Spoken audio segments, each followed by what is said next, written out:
was two main exposition problems. In the very beginning, the entire premise is explained, and then during a scene on a private plane, again in literally almost word for word explained to him, and they didn't need the first one. Hey guys, and welcome back to Fortune Theory for another edition of our main bulk episodes. I don't know why I call them bulk. Well, I've never used that expression before. They're not. They're the main episodes. That's how we started Fortune Theory. Well, a bulk recording is different. Yes, the bulk recordings were here, literally like you there, me here, and doing. Yeah, I hated those, so we're going to give up doing those now. Well, we're going to wait until we can afford a studio. Them. We were like, we need we couldn't be bothered to do like every single week. Well, no, you couldn't be bothered. I could. You just decided let's do it this way because it saves time. Well, it saves time because I knew that we'd want to be doing it in person as soon as this was the case, as soon as COVID, because we started in the middle of restrictions, and you don't drive, and I'm the editor, so like it's the most time-consuming part for me, and then we have to work around your free time as well. But that's why we ended up just doing it around releases. You don't really work. I'm working all the time. I am available to work from home a lot of days. Editing videos, yeah. I'm editing these videos whenever we have them. Fine, fair, true. So Infinte. What did you think?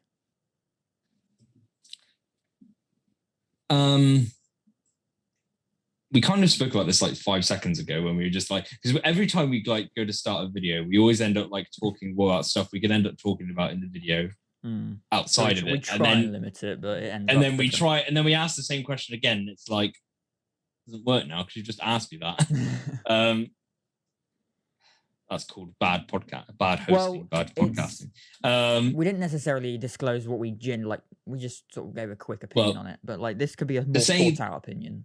To say my mostly thought out opinion was kind of the same as what yours was, which kind of probably diminishes what you're about to say, but it's one of those films that has a great premise, but unfortunately the people behind it don't know how to make it flow correctly on screen. So it kind of falls flat on its big fat ass. However, I did like the concept. The concept was interesting. It was new. It's not really been touched upon that much. Respectfully followed like the religious belief that obviously there is such things as reincarnation. Obviously that's yet to be proven scientifically in like present in real life present circumstances. But it followed that kind of like culture, which was interesting to see.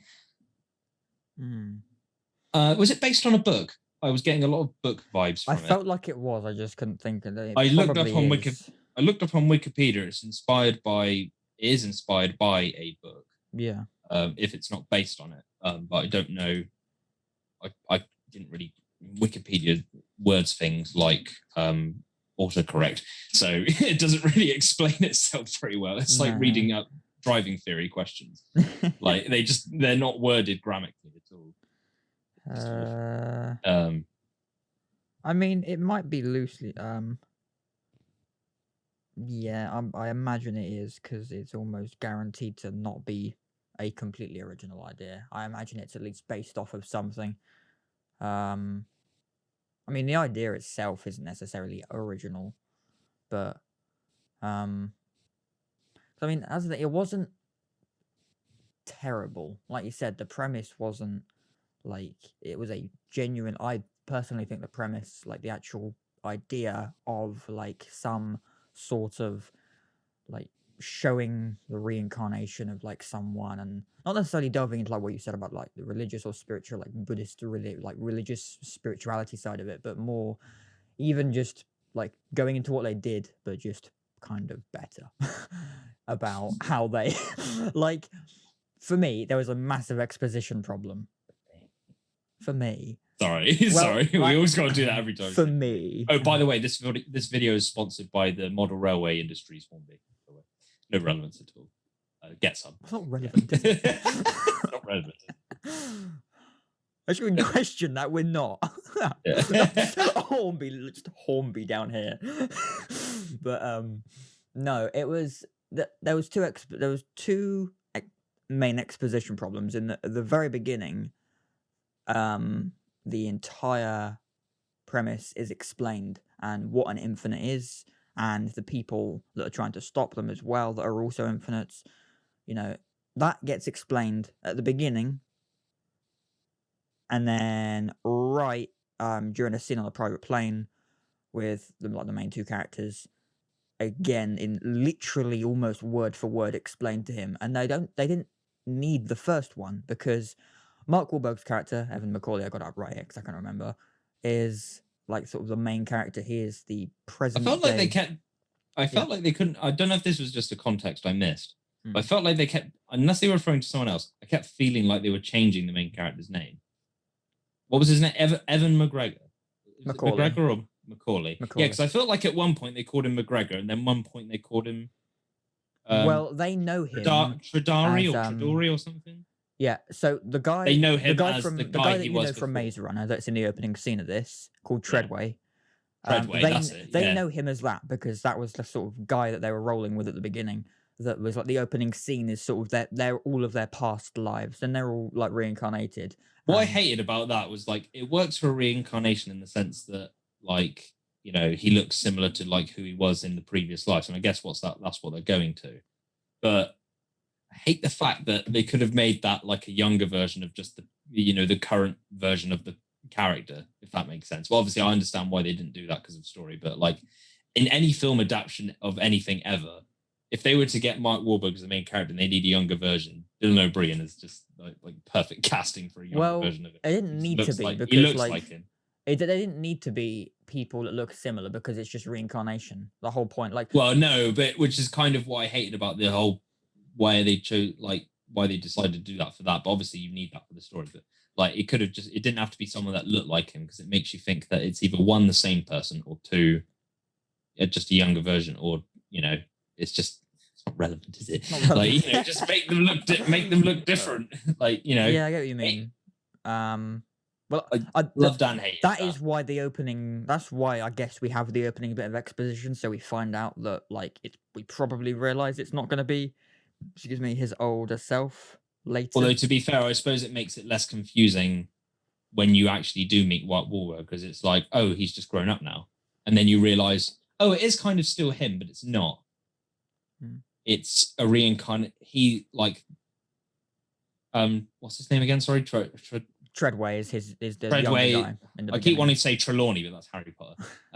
Treadway died. Even though they don't, I don't know. That really confused me. Did he die? Didn't he not die? I don't really know. Obviously, he had to die. Yeah, he died. Well, he dies because Evan McCauley, Mark Wahlberg's character, is his reincarnated self. But it just doesn't. It doesn't show his death though. Like unless it does really quickly, and I missed it. What really confused me for a moment is when obviously like Evan McCauley is trying to. He's like everyone else that he eventually meets towards like the middle way towards the end of the film is like the rest of the infinites, and his entire family and life has been based on the idea that he's got schizophrenia, and so like that's why he the spoiler to a certain extent is like the egg, like he cut the egg, like that egg that stopped. It's pretty fucked up. It's pretty fucked up egg. I was expecting something like Easter egg or cream egg shaped. It wasn't. It was a fucking looked like a fucking skull attached to like some, Yeah. Because that was what was meant to. I love how they decided to go. I love how they decided to take inspiration from Infinity War, the whole idea of like creatures turning to dust when they, use that egg to like annihilate all life. Yeah. As well, when they're showing him that kind of like is it like a hologram or is it like more of just a vision? I like when they put him in that. That I guess it's like a sort of vision. I guess you're sort of almost dreaming it, but you're not. Because it's on camera, it's meant to look like a hologram. But I guess if that was a reality, it would be more like a sort of. It was weird how he was talking as well, but he wasn't he couldn't like feel or tell that his mouth wasn't moving because he wasn't. He was like talking back to them. Yeah. But he was just brought into this like simulation of some like hologram future sort of thing. I don't know. The best way I can describe it is like what Grindelwald did in Crimes of Grindelwald, where he like showed them the future of World War II through his magic. So it's kind of like a future, but it's not, because obviously it didn't happen in the end. So I'm guessing it's like I don't know. It's just a vision, an idea. I don't know. I'm so addicted to the idea of alternate realities at the moment. So it's just like fucking yeah. But yeah, my issue was that it like an idea of what it could look like, I suppose. Yeah, is that this film could have been really good. It's just that it was. It decided to go It decided to go Black Widow style. It did decide to defy physics, and like apparently, despite like I was trying to work out, maybe there is a reason as to why he's able to let go of this, samurai sword stuck in the wing of a plane. I thought it looks awful, but I bet like they're gonna keep that as like just a sort of they're gonna make it like that thing is going to be like somehow physics in this universe of this story. So like when people like free fall, they don't like they can somehow fucking like swim back up to like the point where they're trying to catch something or whatnot. And water does kill them just like dry land would if they just landed on it as well. Well, yeah, because if you hit water in a certain way, it's like you're hitting a brick wall, because so that's obvious. Yeah, but the worst that Mark Wahlberg's character could have done when he hit Evan. Yeah. Is it Evan? Even? Evan, I don't know. Guess Evan. Evan, yeah. It depends on where he come from, I suppose. The way he hits the water, he probably could have survived that. I suppose he might have broken his back, maybe, but then yeah. More like his legs, but and then drowned, I suppose. Because he sort of falls like this and then hits it back first. So. He hits it leg first, doesn't he? Feet first. Because he's legs and then sort of because the water it sort of becomes like a V shape. Legs the whole flushed away thing. Keep your legs straight when you hit the water. Well, yeah. God, so many memes are going to come out about that now. Brilliant. Keep your legs straight when you hit the water. Cuts to him. I bet I'll find that on TikTok now. But yeah, the exposition problem was that. Again, this one change could have already made it better. Is that the audience were told what infinites were and the whole reincarnation premise of this story at the very beginning, but then it's explained almost word for word by Nora, played by Sophie Cookson, who's also in Kingsman. If you don't like, that's the main reference I could think of. Is she explains it to Evan on the private plane back to where all the infinites live, which could have been when we as an audience found out about it, especially following Evan as the main character. I think it's just because it would have I think they did it that way.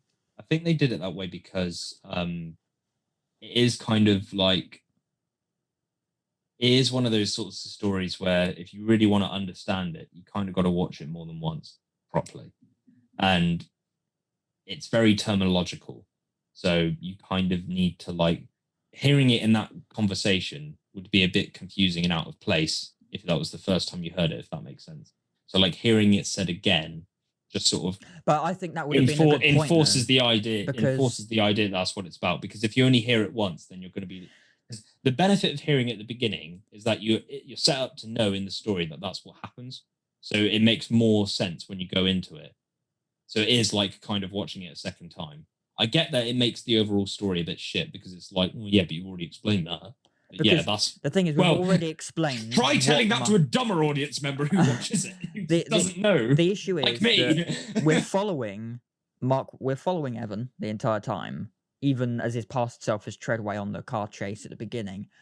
It's all right to not know what's going on, and Evan, for fuck's sake, Evan Macaulay doesn't know what's going on. He just thinks he has schizophrenia. So therefore, being told who he is and the entire premise of the story would have then made sense on the private plane. And then, because we find out as the main character finds out, whereas we find out kind of, you can already make assumptions that, right, we're following Treadway in the car. I'm guessing he's something most likely he's going to be this. He's main character. We've followed him for the first 5-10 minutes now. He must be the main character, probably.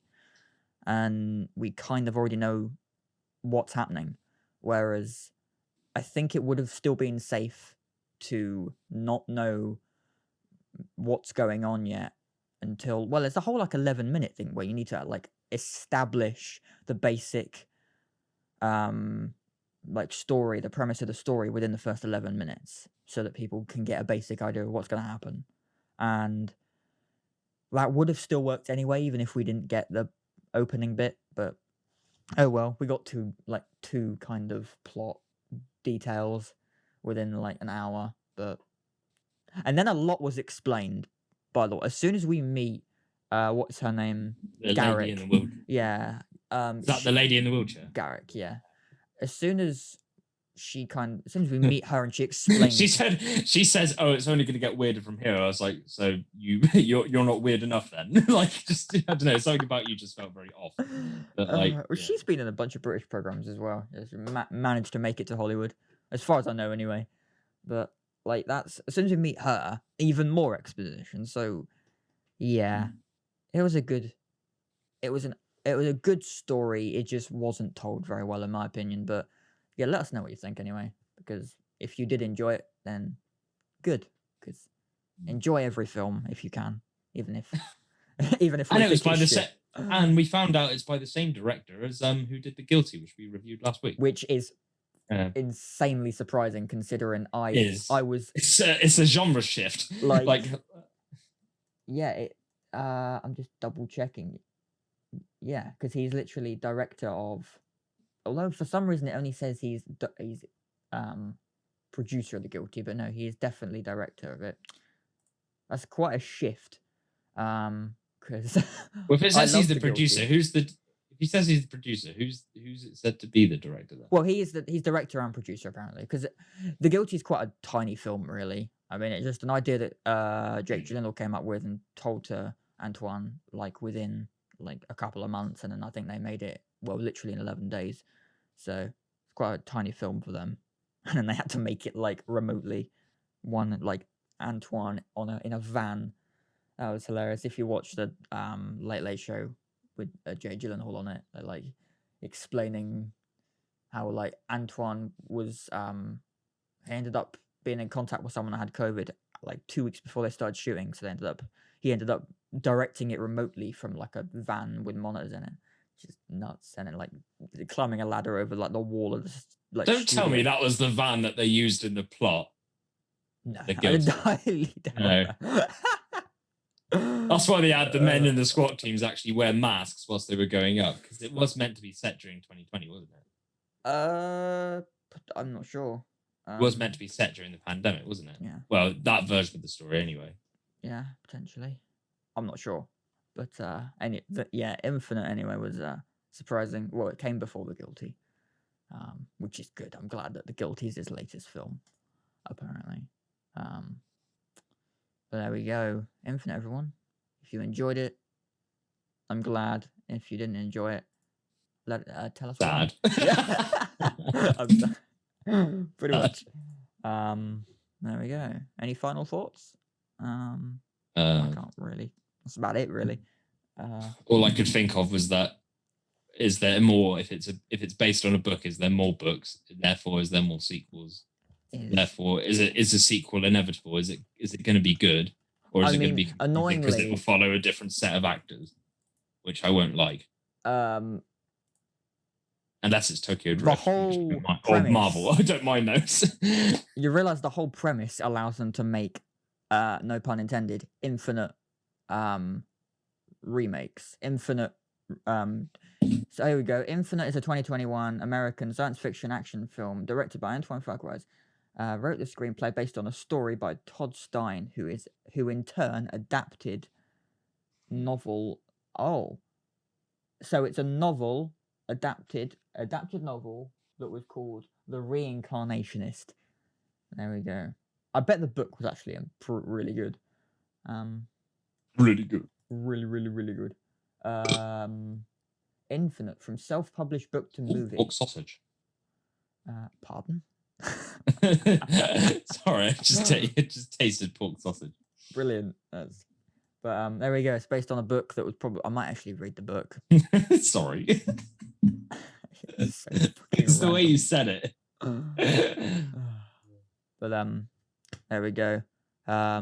We will be talking about what are we talking about next week. I suppose we'll be looking at the new Batman trailer that comes out a week tomorrow in DC fandom.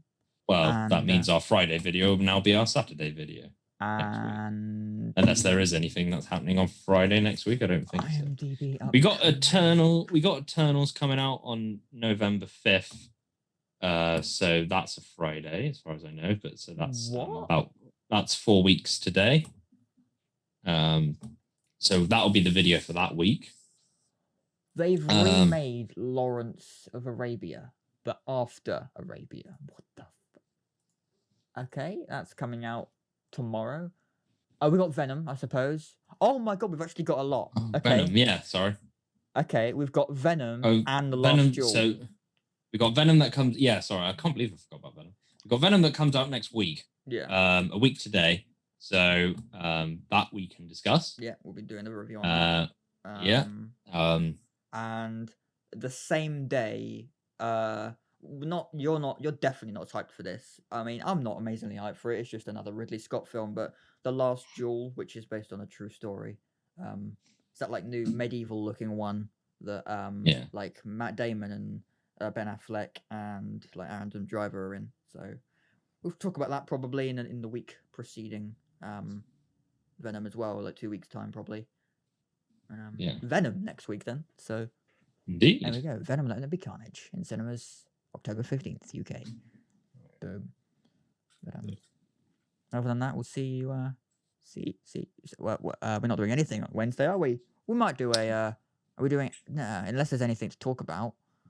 On Wednesday, this will be next week. Will be our first week when we only have one episode again for a while. Then I suppose we might do the Batman in a separate reaction, maybe. But there's rumors of a new Spider-Man trailer coming out soon. Again, because obviously we had our first one come out in August, and we're getting closer and closer to the film, and there's no talks of shifting release dates. So still very good chance that it'll be coming out December 17th. So if that is going to be the case, they are going to have to bring out a new trailer. Even though people aren't buzzing as much as they were the first night. I'm not buzzing as much for another trailer. I feel like I've been so exhausted waiting for them to just finally release that first trailer. It's like, they've done it now. They've had their moment. Not saying I wouldn't be interested in another trailer. It's just like, you kind of forget once the first one's out, because it's just like, you've got your stuff now. But they haven't released a poster or anything like that either. So I think we'll get a poster with this new one that they do, hopefully. But there's talks about it coming out in the new trailer coming out in October, November time. So, we're here in October now, and we still haven't received one. So either later this month or next month. It'll have to be next month at the very latest, because the film comes out 17th December. So it needs to be next month at the very latest, if not now. There we go. But yeah, if that does come out and it happens to come out on a Wednesday, we'll talk about that as our bonus. What the hell is that? We'll talk about that as our bonus for Wednesday. Once the Hawkeye series starts airing on the 24th of November, we'll start. That's weird. I'm looking forward to it. We're going to start talking about that one as well once that hits. Is there any other shows that not that I can think of, but we can do bonuses on? We've both watched. Oh yeah, I suppose we could make Squid Game our bonuses, maybe. Squid Games, yeah. Although it would be one, because I've watched the first episode. I've watched the first episode. You binged 5 now. You only binged 5, so I've got some catching up to do. Yeah. I just got 4 or 5 left. You just got to finish the series. Yeah, and we'll talk about that on Wednesday then. Probably make that our bonus. Yeah. There we go. I think with that we'll probably end up just talking about the whole series, because by then we probably both would have watched all of it. It makes more sense too. Yeah, once we've But if you do want us to, if you are here now and you're watching this and you know the show, and you're into it and you want us to do individual breakdowns of each episode or just opinions on it overall, then let us know in the comments. And I suppose we'll see you on Wednesday next week, if we have anything to talk about then, or if not, it'll be Friday for Venom. Let There Be Carnage. There we go. I saw a clip of it, and Cletus is just so funny. But I don't want to quote it because I don't want to spoil it, even though technically it's a clip released on YouTube for thousands of people. Actually, by the you know how Sony just releases clips of the films just to get people more encouraged by it. Yeah, it's just one of those things. It's hilarious. Anyway, before we ramble on for like another 10 minutes, we'll Yeah, see you Wednesday. unnecessarily. We'll see you Wednesday for Squid Game and Friday for Venom. So thank you for watching. T'Challa. Laters. Boom. Boom. Boom, boom, boom. No, that's my line now. Brilliant.